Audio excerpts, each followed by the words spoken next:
Another day, another car. Rescue tayo. Tara, let's go. Pwede muna natin. Bakit ganito? I-autoscan lang natin guys, no?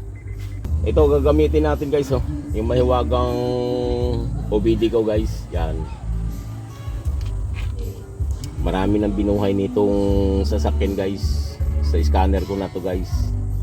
Wala pa kasi tayo pambili ng pangmalakihang OBD guys eh.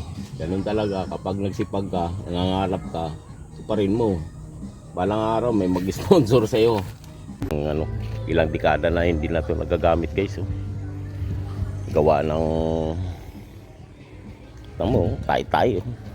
Dami nang lumamutak nito guys ng mga mekaniko.